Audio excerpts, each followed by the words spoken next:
Time now for our daily focus report, and we go to Romania. They're called Europe's orphans, up to 300,000 minors whose parents left the country to work in Western Europe. In fact, a decade on since Romania joined the EU, and an estimated 15% of the population has gone abroad. That situation has created a vacuum at home, entire villages without any adults of working age. It's also created strain within the families themselves. Adeline Percep, Thomas Chantepied, and Sarah Morris report. The village Măcești in central Romania seems frozen in time. Small plots of land, chickens roaming freely on the edge of untarmacked roads, little farmhouses with the kitchens outside. After getting back from school, 13-year-old Gaëlle plays traditional music for his grandmother. I'm so proud of him. He played really well on New Year's Eve, and everybody danced until their feet were sore. It was his mum Gaëlle who bought him this keyboard, one of the many presents she's given him since she left for Britain 10 years ago. In the garden there's a brand new car, even though no one here knows how to drive. She bought this car for her child. She sends us money. She works all the time. I'm really proud that she left. In Romania, she would never have been able to do that. Gaëlle lives between here at his grandparents' small house and the large house just next door. His mum is building that one for him bit by bit, thanks to her British pounds. An empty house with beds that have never been slept in.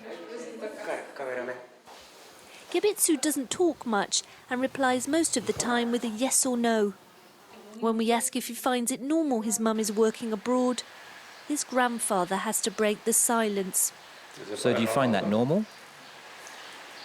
Gaëlle is one of 100 to 300,000 children nicknamed in Romania Europe's orphans. A whole generation has left Romania to work in the West. We're in Pitești, about 15 kilometers from Gaëlle's village.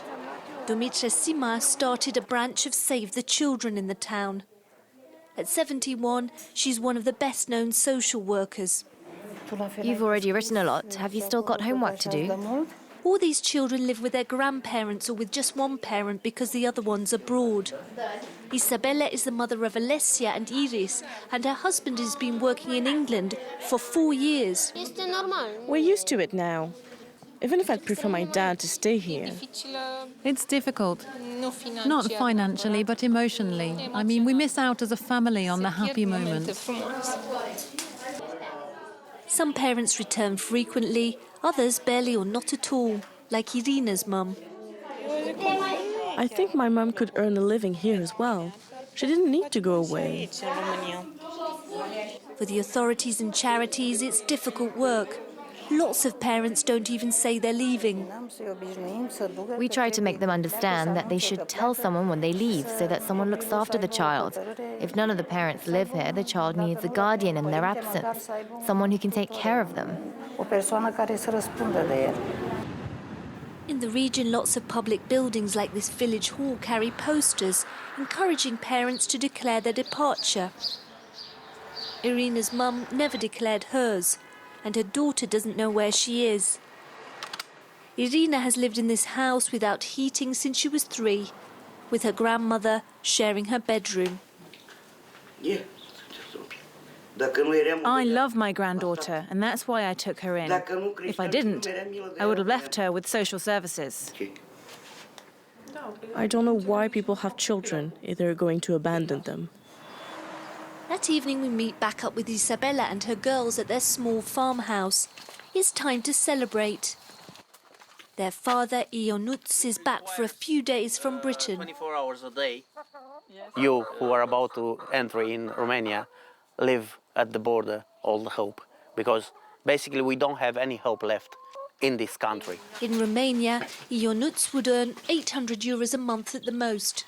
In Britain, he earns 3,200 euros, but his daughters don't approve of his sacrifice.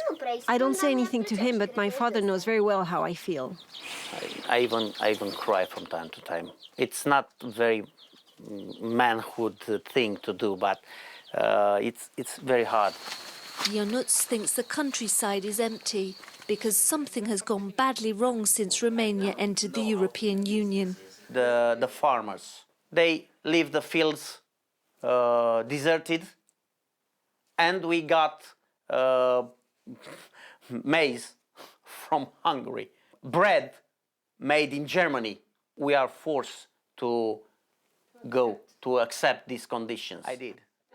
The girls say they want to stay in Romania if they can find good jobs. As for Gaëlle, he dreams of joining Mum in Britain and studying there.